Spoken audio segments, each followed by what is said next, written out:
주님 앞에 소리맺혀 부르고 싶은 이유는 내 안의 생명에 대한 갈급함 때문입니다.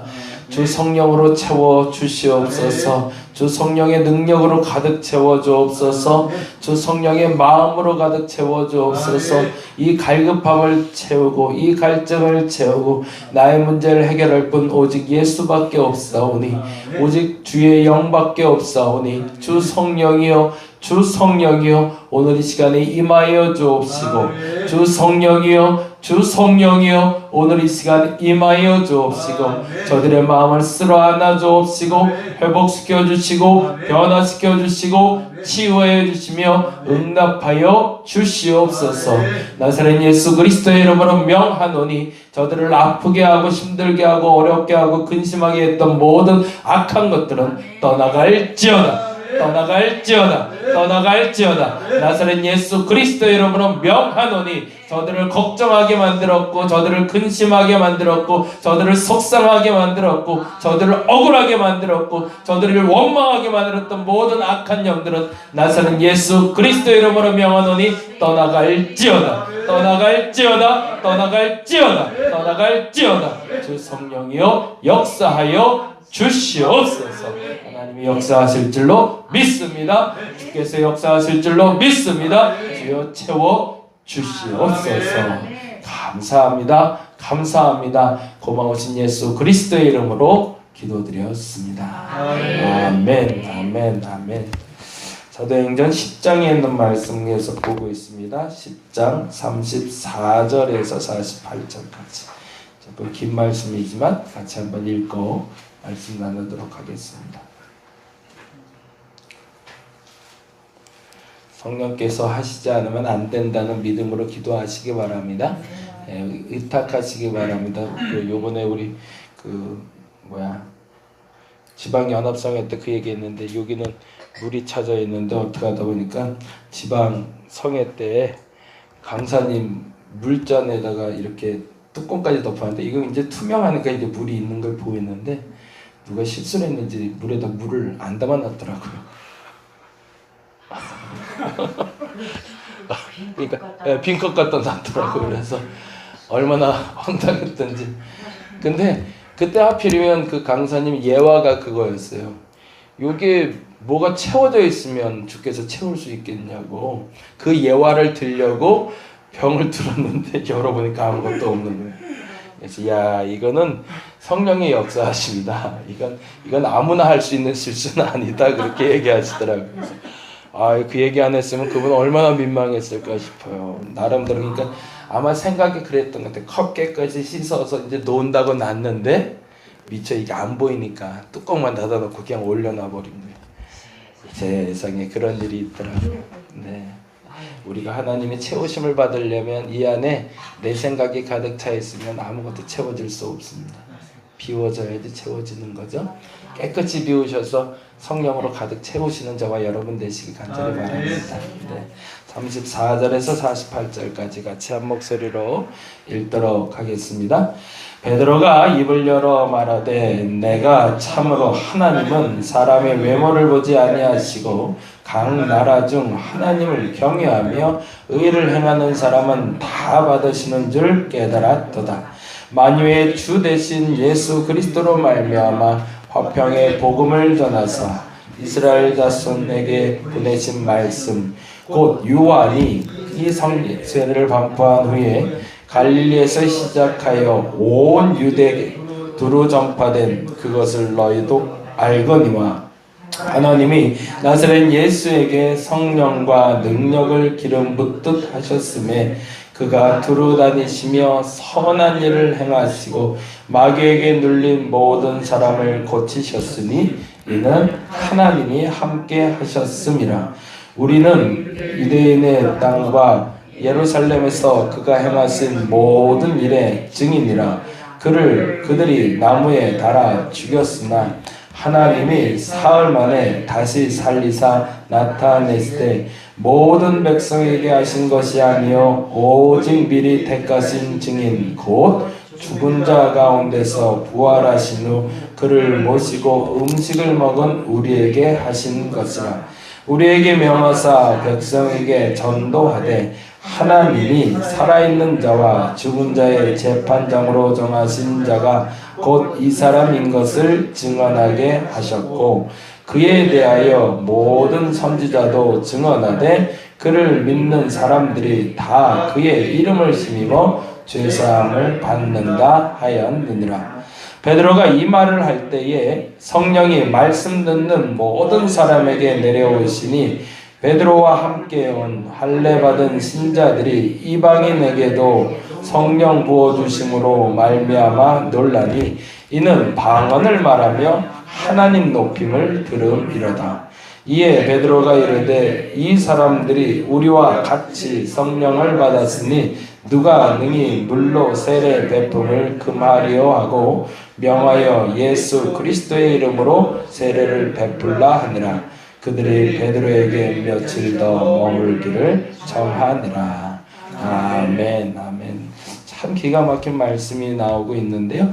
34절부터 48절까지 이야기를 통해서 지금까지 얘기한 것처럼 베드로에게 있었던 불편함, 그 불편함을 뽑아내기 위해서 과정을 만드셨고 그 과정을 통해서 베드로가 깨달아서 이방인에게도 복음을 전하게 됐다라고 했는데 사실 여기서 재미난 표현이 나오는데요. 36절부터 43절까지가 베드로의 설교가 돼요. 36절에서 43절까지. 근데 이 부분을 읽는데 너무너무 부러운 거예요. 제 개인적으로. 왜 부러웠냐면 베드로는 설교를 하고 있지만 이 설교는 본인이 경험한 거를 얘기하고 있거든요. 그런 말이 있더라고. 사람은 늙지만 경험은 늙지 않는다. 내가 예수를 경험한 경험은 10년 전에 했던 20년 전에 했던 오늘 한 것처럼 날로 새롭다는 얘기죠. 나이는 들어도 내가 경험했던 그 경험은 결코 나에서 사라지지 않기 때문에 베드로는 살아계신 예수님을 만났거든요. 그리고 그분과 같이 동행했고요. 그분의 이적을 보았고 심지어 그분의 죽음도 보았고 다시 사심도 봤던, 어찌 보면 지금 이 자리에 앉아있는 사람 중엔 유일무이하게 예수에 대한 진짜 증인이 베드로인 거죠. 그러니 그 입에서 고백되고 전달되는 이 복음이 얼마나 생생했을까 싶은 거죠. 저야 들은 거 그리고 본 거를 전하는 거지만 남들에게 보고 들은 거를, 그는 직접 보고 들은 것을 전하고 있으니 이 복음이 살아 있었겠죠. 저와 여러분에게 그런 복음을 전할 수 있는 기회를 달라고 기도할 수 있는 한날 되었으면 좋겠습니다. 남들에게 들은 복음 말고요. 목사님이 가르쳐준 예수 말고, 목사님이 경험한 성령님 말고, 내가 경험한 성령님, 내가 경험한 예수님, 내가 경험한 그 복음, 그 복음을 전할 때 능력이 나타나는 거니까. 근데 대부분의 사람들이 내 복음은 없고 남의 복음만 갖다 쓰는 경우가 많죠. 그래서 남의 깨달음을 마치 나의 깨달음처럼 잘 요리해서 제공은 할 수 있어도 그 요리해서 제공하는 것이 나도 그도 변화시킬 수 없다는 거죠. 오늘 본문에서 베드로가 놀라는 이유가 거기에 있습니다. 왜요? 내 거를 그대로 전달했을 뿐인데 전달한 그 복음 때문에 사람들이, 보다 정확히는 이방인들이 변하고 있음을 그의 눈으로 보고 있기 때문이겠죠. 근데 여기서 조금 조심스러운 얘기가 하나 나와요. 베드로는 지금 예수님을 하나님으로 보고 있을까라는 거예요. 우리가 말하는 삼위일체 아직은 아니라는 거예요. 왜냐하면 그 주체가 이렇게 나와 있어요. 볼까요? 37절 보겠습니다. 37절 동그라미 한번 보죠. 그 주체가 누군지 보겠습니다. 38절 시작. 하나님이 동그라미 해놓을게요.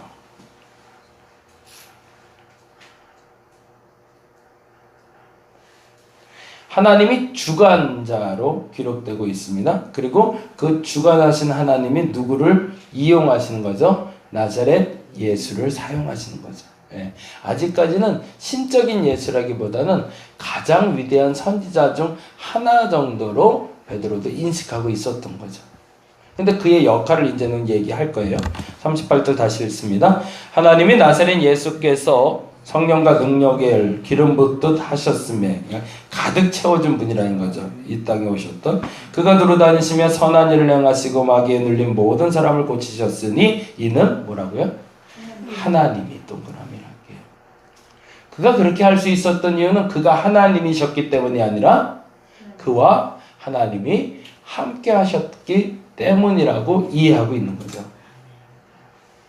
그런데 그 다음에 이렇게 나옵니다. 39절 우리는 유대인의 땅과 예루살렘에서 그가 행하신 모든 증인이라 그들이 나무에 달라 죽였으나 그 다음에 40절 뭐라고 되어 있죠? 하나님이 동그라미를 해놓을게요. 그가 스스로 살아나신 것이 아니라 그의 능력으로 살아난 것이 아니라 누가 살렸다? 하나님이 살렸다고 얘기합니다. 하나님의 사흘 만에 다시 살리사 나타내시되 모든 백성에게 하신 것이 아니요 오직 미리 택하신 증인 곧 죽은 자 가운데서 부활하신 후 거기다가 줄을 쳐놓으세요. 이게 베드로에게는 사실은 강력한 예수에 대한 믿음이 됩니다. 그러니까 예수 그리스도가 하나님이다라고 증언하기보다 하나님이 그의 성령과 능력으로 가득 채워준 한 사람이 있었는데 그 사람이 예수였고 근데 그 예수가 죽었다가 살아나셨다가 이에게는 굉장히 큰 충격적인 사건이고 그의 믿음의 고백이었다는 겁니다. 근데 그 이유는 다음과 같은 일 때문입니다. 이것이 이제 우리가 알고 있는 복음이 되는데요. 42절 말씀입니다. 42절 같이 읽습니다. 우리에게 명하사 백성에게 전도하되 뭐라고요? 하나님이 살아있는 자와 거기에 동그라미 하나님이 그렇죠? 지금도 주체는 누가 되죠? 하나님이 됩니다. 그러니까 아직도 베드로는 유대인이에요. 개신교인, 소위 말하는 기독교인이 아니에요. 유대인으로서의 베드로가 예수 그리스도를 메시아로 전하고 있는 거죠. 아직은 그 교리라는 부분들이 형성되지 않았기 때문에. 근데 이것이 생성할 수 있었던 이유는 사람들의 마음속에 그 하나님이 하신 복음에 대해서 그가 경험한 것을 전달하고 있기 때문에 이건 교리의 문제가 아니라는 거죠. 그가 하나님이 예수님이고 예수님이 성령님이고라고 삼위일체를 말하고 있지 않는다 할지라도 그의 마음속에는 아직 깨달아지진 않았지만 그 순간에 제가 그래서 그 얘기 많이 하는데 주께서 역사하실 때는 성부 하나님, 성자 하나님, 성령 하나님이 동시에 역사하십니다. 그걸 은연중에 믿음으로 고백하고 있는 거죠. 그가 경험했던 건 예수였는데 그렇죠? 그가 경험한 건 예수였는데 예수의 일면을 쳐다보면서 쫓아가다 보니까 그 안에 하나님이 계셨고 그 안에 성령님이 계셨음을 그의 입으로 지금 고백하고 있는 장면이 오늘 장면이 됩니다. 이 얘기가 중요한 이유는요. 성령 하나님만 믿는 우리가 아니라는 거예요. 성부 하나님만 믿는 우리가 아니라는 거예요. 성자 하나님만 믿는 우리가 아니라는 거죠. 그래서 사람으로서 위대한 예수를 쫓는 종교인으로서의 그리스도인들이 있어요. 그러니까 도덕적으로 그리고 능력 있는 한 선지자로서 예수를 쫓는 그러니까 예수주의자들이 있는 거죠. 반면에 하나님, 정말 포괄적인 하나님을 믿는 분들이 있어요. 우리가 믿는 그 하나님을 유일신으로 믿는 분이자 만신 중에 하나 중에 하나로 믿는 분들이 있어요. 우리와 다른 믿음이라는 겁니다. 성령님을 볼 때 그 능력만으로 하나님을 믿는 분들이 있어요. 그건 조심스럽지만 잘못 믿고 있다는 겁니다. 우리가 믿는 하나님은 성부 하나님과 성자 하나님과 성령 하나님이 동시에 역사하신 하나님이십니다. 그분들은 분리될 수 없었고 어느 순간에 그 역사가 나타나는 순간에 그 세 분이 함께 동시다발적으로 역사하고 계시다는 겁니다. 그래서 이 삼일체 교리는 이론적으로 정의될 수 있는 것이 아니라 믿음으로 고백될 수 있는 교리입니다. 근데 그 다음에 아주 재밌어요. 42절, 43절 봐야 되는데요. 이 얘기가 제일 중요한 단어라 꼭 기억했으면 좋겠습니다. 우리에게 명하사 백성에게 전도하되 전도하는 전도 말 그대로 그들이 전한 도는 이거라는 겁니다. 하나님이 살아있는 자와 죽은 자의 재판장으로 누구를 세웠다? 정하신 자. 정하신 자가 누구죠? 예수 그리스도죠. 이 사람인 것을 증언하는 것이 전도라는 거죠. 그러면 언제 살아있고 언제 죽은 자라는 얘기일까요? 마지막 심판 때 앞이죠. 사도신경을 외울 때 우리가 이렇게 얘기합니다. 하나님 우편에 앉아 계시다가 저리로서 산자와 죽은 자를 심판하러 오시리라. 그러면 지금 심판하신다는 거예요? 나중에 심판하신다는 거예요? 나중에 심판하신다는 거예요. 언제? 나의 육신을 떠나서 하나님 앞에 머물렀을 때. 그럼 여기서 조금 더 구체적으로 조금 어려운 단어지만 우리 이 생각 한번 해보자고요. 나는 죽었는데 하나님 마귀를 나를 보고 살았다 죽었다를 평가해 주시겠대요. 그러면 그거는 육신의 죽음을 말하는 게 아니라는 얘기죠. 그럼 하나님 앞에 살아있다는 건 뭐예요? 그 영이 살아있는지 그 영이 죽었는지를 보겠다는 얘기죠. 영이 죽었다는 얘기는 뭘까요? 아까 말씀드린 대로 그 영이 이 땅에 살면서 하나님과 함께하지 않은 자는 죽은 자입니다. 근데 이 땅을 살면서 하나님과 함께했던 사람은 육신은 비록 죽었으나 산 자라는 거죠. 그럼 오늘 나는 산 믿음인가 죽은 믿음인가를 판단하는 기준은 뭘까요? 오늘 기도했는데 내 소리만 꽉꽉 지르면서 기도했어요. 그거는 산 기도인가요? 죽은 기도인가요? 그건 죽은 기도죠. 내 소리가 외쳐질 때 내 안에서 누가 부르짖으셔야 되는 거죠? 성령께서. 그러면 그건 산 기도인가요? 죽은 기도인가요? 살아있는 기도가 되는 거죠. 오늘 이 시간 주께서 말씀하시는 산자와 죽은 자를 심판하러 오신다는 얘기는 멀쩡하게 육신이 살아있는 자, 육신이 죽은 자를 말하는 것이 아니라 영이 살아있는 자, 영이 죽은 자를 말합니다. 그러면 여기서 중요한 것은 심판자가 돼서 예수께서 하시는 가장 중요한 역할은 뭘까요? 그게 그 다음 절이죠. 같이 읽어봅니다. 43절 같이 한번 읽어보겠습니다. 43절 그에 대하여 모든 선지자도 증언하되 뭐라고요? 그를 거기다 이제 줄 짓게요. 그를 믿는 사람들이 다 그의 이름을 힘입어 뭐 한다고요? 죄사함 받게 하려고. 뭐 하려고? 그 영이 살아있다고 증언해 주려고.